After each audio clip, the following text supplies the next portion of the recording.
Hey everybody! So today we're going to be making infused oils. So with some of the products that I make, I use what's called trauma oil. And that's actually a mixture of calendula, St. John's wort, and arnica oils mixed together. And it makes a wonderful blend. I use it in my pain and inflammation butters. I use it for oil blends, especially dealing with pain, inflammation, bruising, things of that nature. So today I'm going to be doing 3 separate blends. I'm going to do the St. John's wort, the calendula, and the arnica. And we're going to get those started. It does take a while, anywhere from 2 to 6 weeks, depending how strong you want it. So we're going to do the 3 separate ones, and then once it's all done, then we'll mix them together to make the own trauma oil. So what you're going to need is, these are 1 pint, or 8-ounce containers with the lid, just a mason jar. You can use whatever one as long as you have a good lid on it. You're going to need your herbs. I have calendula, arnica, and I have St. John's wort. It's best to use it fresh, but I'll use it dry. It's a lot easier to get a hold of. We have that. Then you're going to need your carrier oil. And today I'm going to be using jojoba oil or jojoba wax, whichever you call it. It does have a longer shelf life. It won't go rancid like many oils. It's the same thing. I'm just going to use up this one here. Down below is going to be all the tools and materials needed in the description. So let's get started here. So first we're going to work on calendula. So we're going to open our lid. And since I make this product to give to clients, I am wearing gloves. But if you're making it for yourself, you can, you don't have to. It's just a personal preference.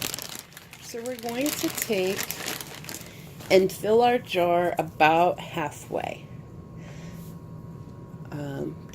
Maybe just under there, with our dried herbs. The reason being is your herbs are dried. They will expand while they're sitting in the oil, and you want to give them room to expand.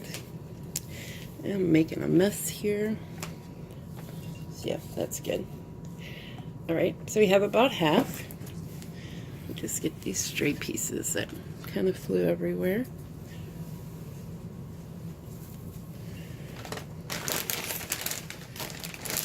Close my bag back up here.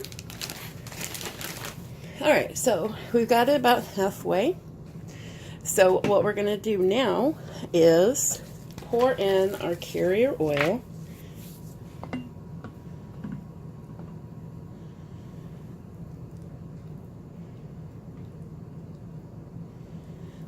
Now what I will do is, you want to cover the herbs first and foremost, but you want to give it about an inch or so above the herbs. So just get this opened here. Here we go.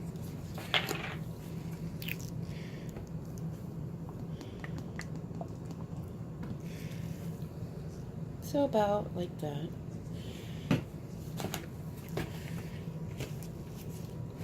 And then we're going to take just a wooden handle here. It's just a fork that I've wood burned, and you want to press the herbs down. Now what this does is it's going to release the air bubbles that are surrounding the herbs. You want the herb to have full contact with the oil so that it can infuse into the oil. And if it's got a lot of air bubbles within it, then you're not going to get all of that. Plus, the air can cause oxidation or moisture to build up, anything like that. Now with using dried herbs, you don't have to worry about moisture. If you are using fresh herbs, then what you'll need to do is allow them to wilt to get some of that moisture out before you do these steps here. You don't want that moisture in there, as it can cause your oil to become rancid. So this is what we have. And then we're just going to take and cover it. And there we go. So this is going to, I prefer the slow drawn out method. It's going to sit in a very sunny windowsill. Since not one window in my house gets direct sunlight all day long, I'll put it on the east window in the morning. And then as the sun moves, I'll move it to the west side at the end of the day, so I can keep it in direct sunlight. At the time of recording, it is spring, but it's what we call sprinter. It is both spring and winter. It is still snowing. It's actually raining today. Temperature has gone up, but there's no sun. So I'll just put these out so that it can just sit. If you've ever made sun tea, it's the same concept. You're just not doing it in water. You're doing it in oil. Just a little bit more on that. And this is the St. John's wort. Like I said, it's best to use this fresh. It'll give you a deep, like a reddish brown color with using the fresh herbs on this one. And that's one of the signature things of trauma oil. But like I said, right now it's a bit cheaper for me to use the dried, which is fun. I'm not going for color, I'm going for properties. Okay, so we have our oil, and you can see, I don't know if you can catch it on camera, little bubble right there, it's air coming up. So we're just going to hope it out some.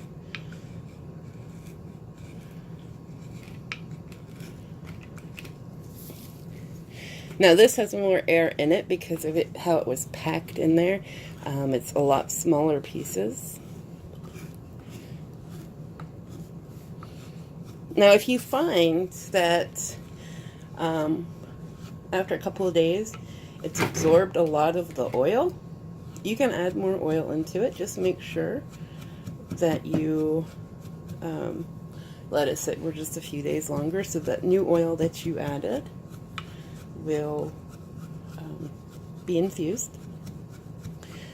Now after mixing it, I want to add a bit more to this.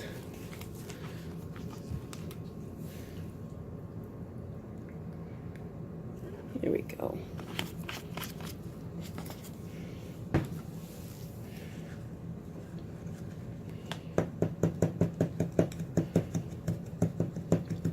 Now, the reason why I make my own trauma oil is because it is expensive.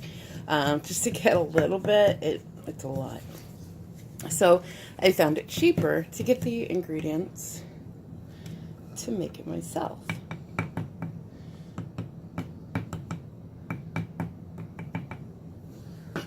Alright, so there's that where to put the lid. Make sure that is on tightly.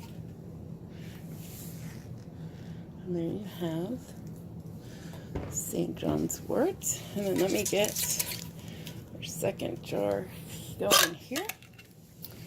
There we go. Alright, so, you know, while I'm making just these three here, just so I can make my trauma oil, I do want to mention that you can do these with any herbs. Say you make your own bath bombs, for example, or bath salts, and you put jojoba oil or olive oil, whichever oil that you're using, into it, and you can infuse that carrier with your herb. That way you have the scent, arnica, infused in the oil. So say you really love lavender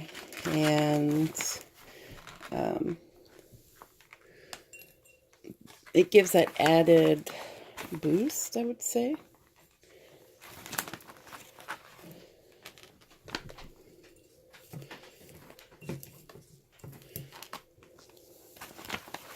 I'm just pushing that in there. It's got some stems in it. That's fine. That'll work.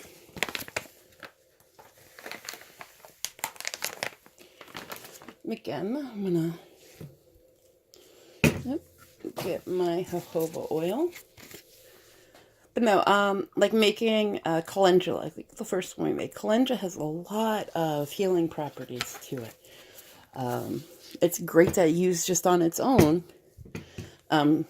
So that your clean stick. I did wipe this off camera just to poke it down. But no, it's great. It has wonderful healing properties. Now, these aren't used for cooking. For more external use only. If you're making things with herbs that it's ingestible, that's when you would make a tincture. That will be an upcoming video once I get into the tinctures. But this is good for, like I said, you know, taking an oil that you like. You can do this with it. You can do it with coconut oil or grapeseed. The biggest ones are organic olive oil and jojoba oil because of their long shelf life. So what I'll end up doing with this is after a few weeks, once it's been infused, you'll take a cheesecloth or a muslin bag, anything like that, and you'll strain the herbs from the oil, okay? Then you'll put it in a container. I'll be using, I won't put them back in here. You can, but I'll use darker jars just so that, you know, it avoids sunlight, and I'll keep it in a cool, dry place. And then I'll mix as I need it. I'll mix enough to make like a 4 to 6 ounce thing of trauma oil, just so that I can use that. And then I'll keep these separate as well, like the calendula I'll use on its own. All right, I think we got it good and incorporated there.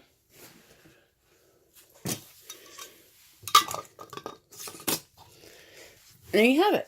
All right, so like I said, these will go in a windowsill, direct sunlight, daily, anywhere from 2 to 6 weeks. A lot of the time is going to depend how much direct sunlight I give them.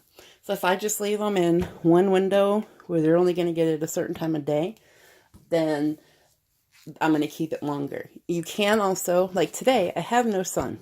It's kind of, well, it's not chilly. It's supposed to get, some people would say it's chilly, but we want to keep these warm. So I can take like a heating pad and set it on them, or around them, on them, under them, whichever, so that they're getting the direct sun, but they're also getting the heat. And then once they're done, I'll strain them.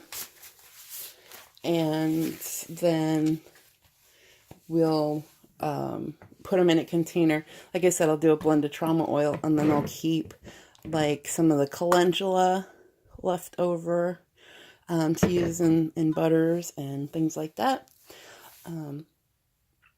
There is another method that you can do with putting them in a crock pot for about 10 hours or double boiler, anything like that, just to give that low indirect heat, I should say. And that will speed up the process. So if you need these, it's like, oh, well, I need to make calendula oil or lavender oil or trauma oil for that.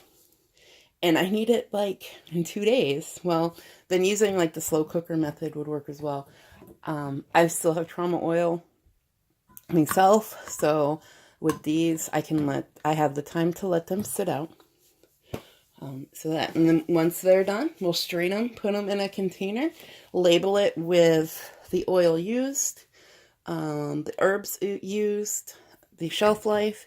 I give jojoba 2-year shelf life. Yes, it's not going to go rancid. It is a wax, but I would rather keep it fresh than sitting around for 3, 4, 5 years and those benefits possibly going away. All right, so there we have it. I hope you enjoyed this tutorial. If you do, give it a thumbs up. That really does help me. If I see those likes, I'm going to know, hey, you liked this, and you're going to want to see more of it. If not, thumbs down. Then I'll know, hey, look, nobody wants to see me making these oils here. All right, so I'm going to go ahead and let you guys go. Remember, we post videos every Monday, Wednesday, and Friday. Like us on all our social media. Most cases, the Enchanted Oak or the Enchanted Oak MI as in Michigan. You guys have a wonderful day, and we'll see y'all next time. Bye.